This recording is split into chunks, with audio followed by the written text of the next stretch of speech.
नमस्कार दोस्तों। आज का हमारा चैप्टर है ट्रायस ऑप्टो कपलर, जिसके अंदर जो मॉडल आता है MOC 3021 और ये 3021 है। इसके अंदर 3020 से ये स्टार्ट हो जाता है, यानी 30-20 नंबर और 21 नंबर, 22 नंबर और 23 नंबर। तो आज हम MOC 3021 के बारे में बात करेंगे, ट्रैक्स ऑप्टो कपलर। तो ट्रैक्स इसे क्यों कहा जाता है? क्योंकि 3 पिन के अंदर होता है जैसे वैसे ये, लेकिन अगर ऑप्टो कपलर में आता है तो ये 5 पिन के अंदर आता है। इस तरह टोटल इसकी 6 पिन होती है, जिसके अंदर एक तरफ 3 पिन, दूसरी तरफ 3 पिन, और ये डिप टाइप के मॉडल के अंदर आता है। और ऑप्टो कपलर के अंदर अगर ये आएगा तो इस जैसे हमारी ऑप्टो कपलर IC बनी होती है उसी तरह से ये भी बना होता है, लेकिन इसका वर्किंग प्रोसेस थोड़ा सा अलग है। तो आज MOC यानी 30-21 के बारे में करेंगे। तो फिजिकल के तौर पे ये इस तरह IC बनी होती है। तो ये 6 पिन की होती है, डिप टाइप में होती है। जिस तरफ एक डॉट लगा होता है वो पिन नंबर 1 होती है, फिर 2, फिर 3, फिर इसके ऑपोजिट 4, 5 और 6, इस तरह पिन इसकी बनी होती है। तो इसके ऊपर MOC यानी ये मोटरोला जो कंपनी होती है उसके द्वारा बनाया गया है, मोटरोला कंपनी के द्वारा ये बनाया गया है। और F का मतलब इसका लोगो जो है फेयर चाइल्ड कंपनी का है, फेयर चाइल्ड का लोगो लगा है। F मीन फेयर चाइल्ड का ये बना हुआ है। तो ये 3021 मॉडल है, 3022 है, 3023 और 3020, ये इस तरह से मॉडल आते हैं। तो ये किस तरह काम करता है, कैसे काम करता है, इसकी वर्किंग क्या है, टेस्टिंग क्या है, इसको क्यों यूज़ किया जाता है, किस जगह पे यूज़ किया जाता है, इसके बारे में करेंगे। तो फिज़िकल जो होता है वो मैंने आपको दिखा दिया कि इस तरह ये फिज़िकल होता है। इसी ये लगभग वाइट कलर में ज़्यादा आता है, लगभग वाइट कलर के अंदर 90% ये वाइट कलर के अंदर होता है, अदरवाइज़ ये ब्लैक कलर में आता है 10%। तो इस तरह ये होता है। ये सेम मॉडल है मेरे पास एक MOC, ये है हमारे पास 3083, ठीक है जी। तो ये आगे मॉडल बढ़ते जाते हैं, 3021, 3022, 3023, 24, 25, 83 तक होते हैं। तो इसके अंदर ये भी फेयर चाइल्ड का बना हुआ है और इसकी 6 पिन है, यानी डिप टाइप में होता है। ये पिनें मैंने थोड़ी सी उल्ट कर दी है। तो 6 पिन के अंदर होता है, डिप टाइप के अंदर होता है। तो इसकी पिन डिटेल में थोड़ा सा आपको करवा देता हूँ। पिन नंबर जो 1 है और pin number 2, pin number 1 anode की पिन होती है, यानी जैसे हमारा ये डायोड है, इसके अंदर भी सेम डायोड सिस्टम में लगे। तो इसके अंदर 2 डायोड है, यानी ये फुल वेव के अंदर बना हुआ डायोड, और इधर हाफ वेव में, यानी सिंगल डायोड इधर है, इधर डबल साइड है, फुल वेव रेक्टिफाई जैसे हम बोलते हैं, उसके अंदर ये बना हुआ है। यानी इसका प्लस माइनस आपस में जोड़ के, अनोड को थोड़ को आपस में जोड़ के ये बनाया गया है। तो इस तरह ये एक हमारे पास MOC 3021 मॉडल है ये। तो सेम ही ये होगा, 30, 21, 22, 23, 24 सेम होगा ये। तो इसकी पिन डिटेल के, जो इसकी पिन 1 और 2 इसकी वर्किंग की है, 3 नंबर खाली है, और इस साइड 5 नंबर खाली होती है इसकी, यानी NC पिन होती है, जिसको यूज़ नहीं किया जाता। तो पिन नंबर 1 जो होती है अनोड की पिन होती है, पिन नंबर 2 कैथोड की, मीन्स पिन नंबर 2 पे नेगेटिव सप्लाई आएगी हमारी, और पिन नंबर जो 1 है इस पर पॉजिटिव सप्लाई देंगे, वो भी 2 वोल्ट से लेकर और पॉजिटिव के 5 वोल्ट तक, ठीक है। 2 वोल्ट से 5 वोल्ट हम इस IC को दे सकते हैं। और इस साइड जो है ये जो डायोड रिवर्स फॉरवर्ड को जोड़ा गया है, यानी एक डायोड उल्टा एक डायोड सीधा को, इस तरह जैसे मैंने ये 2 डायोड जोड़ रखे हैं, आपको दिखा देता हूँ। तो ये डायोड देख सकते हो, इसका कैथोड इसके एनोड के साथ जुड़ा है और इसका एनोड इसके कैथोड के साथ जुड़ा हुआ है, यानी ये 2 डायोड मैंने उल्टे करके जोड़ दिया। सेम प्रोसेस से यही होता है। तो इसको लगाने का मेन मकसद ये होता है कि इसके साथ आप, जैसे आपकी मोटर कंट्रोल करनी है आपने, या कोई बल्ब वगैरह जलाना है, क्योंकि इस साइड आप डायरेक्ट AC सप्लाई दे सकते हैं, मेन AC सप्लाई। इस साइड होगी DC सप्लाई, ऑपरेटिंग वोल्ट 2 से 5 वोल्ट, और इस साइड जो पिन नंबर 4 से लेकर 6 तक है, इसके ऊपर आप मेन AC सप्लाई दे सकते हो वर्किंग के लिए।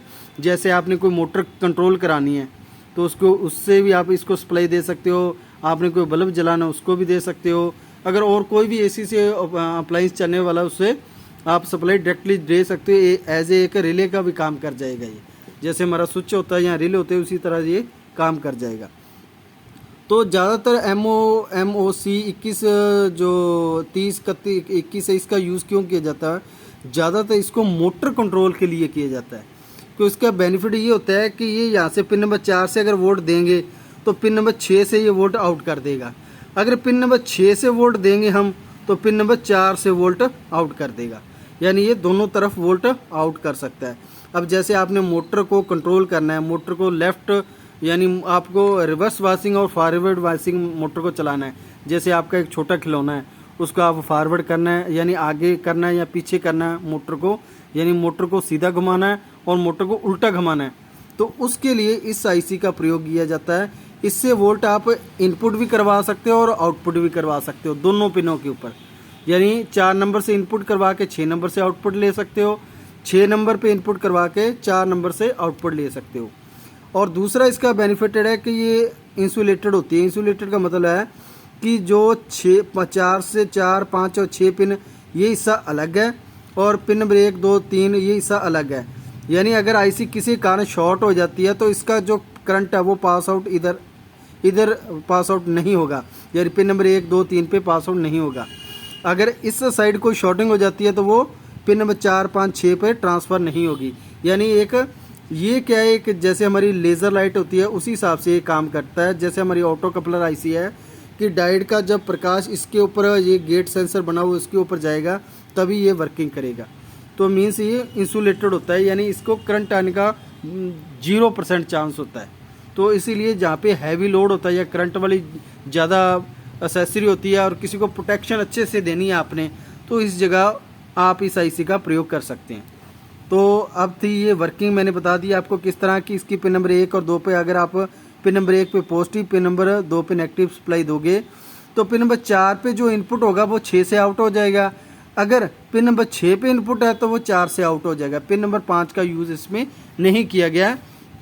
अगर पिन नंबर 5 का यूज़ होगा तो यहाँ पे गेट बना होगा, पर ये ऑटो कपलर के यानी मॉडल के अंदर है। ये ट्राइस से जो ऑटो कपलर है, ट्राइस का मतलब यानी 3 पिन एसी में वर्क करने वाला ये सिस्टम है।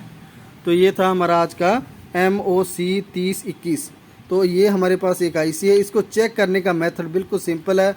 आपने सबसे पहले मल्टीमीटर को बीप की रेंज में सेट कर लेना है। ये आपने बीप की रेंज में सेट कर लेना है।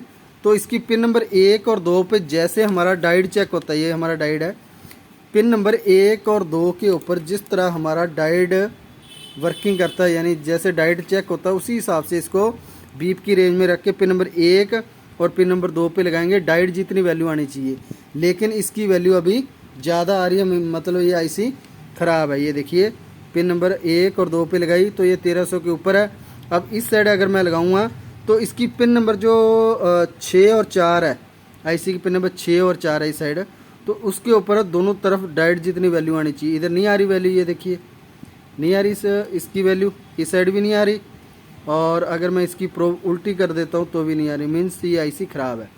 तो इसकी किस तरह टेस्टिंग होगी, जैसे मान के चलिए ये डायोड है, एक डायोड लगा हुआ पिन नंबर 1 और 2 के ऊपर। तो डायोड की रीडिंग कितनी आप देख सकते हो, 570 के करीब करीब। तो पिन नंबर 1 और 2 के ऊपर 570 के करीब करीब रीडिंग आनी चाहिए, वो भी एक साइड। अगर दोनों साइड वैल्यू आ रही है तो भी ये आईसी ख़राब है। सिर्फ पिन नंबर 1 और 2 के ऊपर एक साइड वैल्यू आनी चाहिए, जिस तरह हमारी डायोड की वैल्यू आती है। ये देखिए डायोड मैंने लगाया यहाँ पे, तो जिस तरह डायोड की वैल्यू आती है एक साइड, तो ये देखिए मैं एक डायोड ले लेता हूँ। अब जो सेम प्रोसीजर यही है पिन नंबर 1 और 2 का। ये पिन नंबर जो 2 है उसके ऊपर ये जुड़ा कैथोड और पिन नंबर 1 के ऊपर जुड़ा अनोड। तो वैल्यू आ गई 570 के करीब करीब। ये देखिए 570 आ गई। अब जैसे उल्ट पिन करूँगा, पिन नंबर 2 पे मैं रेड लगा दूँगा, पिन नंबर 1 पे ब्लैक लगाऊँगा तो वैल्यू नहीं आएगी। इस तरह ये सेम डायोड लगा होता है। इस तरह इसकी टेस्टिंग होगी पिन नंबर 1 और 2 की, और पिन नंबर 4 और 5 की होगी इस डायोड की तरह। ये 2 डायोड मैंने जोड़े हैं, ये जुड़े हुए हैं 2 डायोड, यानी जो डायोड का अनोड है वो कैथोड के साथ जुड़ा हुआ है और दूसरी तरफ जो कैथोड है वो अनोड के साथ जुड़ा हुआ है डायोड का। तो ये मैंने 2 जोड़ रखे हैं डायोड। ये देखिए अब ये 576 के करीब वैल्यू आ गई।